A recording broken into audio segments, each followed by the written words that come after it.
আয়াত ১০৪ ও ১০৫ وَقُلْنَا مِن بَعْدِهِ لِبَنِي إِسْرَائِيلَ اسْكُنُوا الْأَرْضَ فَإِذَا جَاءَ وَعْدُ الْآخِرَةِ جِئْنَا بِكُمْ لَفِيفًا অর্থ আর আমরা এরপর বনী ইসরাইলকে বললাম, তখন জমিনে বসবাস করো এবং যখন আখিরাতের প্রতিশ্রুতি বাস্তবায়িত হবে তখন তোমাদের সবাইকে আমরা একত্র করে উপস্থির করব।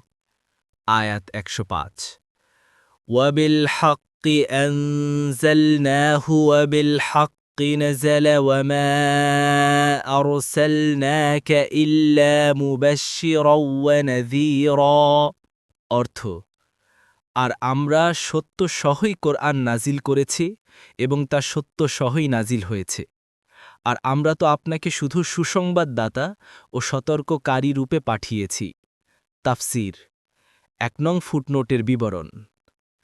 আয়াতের ভাবার্থ হল, আমরা এই কোরআনকে হক তথা সঠিক তথ্য সম্মিলিত করে নাজিল করেছি। তাতে আল্লাহ তার আপন ইলম যা তিনি আপনাদেরকে জানাতে চেয়েছেন, যেমন তার নির্দেশ, নিষেধ, হুকুম আহকামসমূহ সম্মিলিত করেছেন।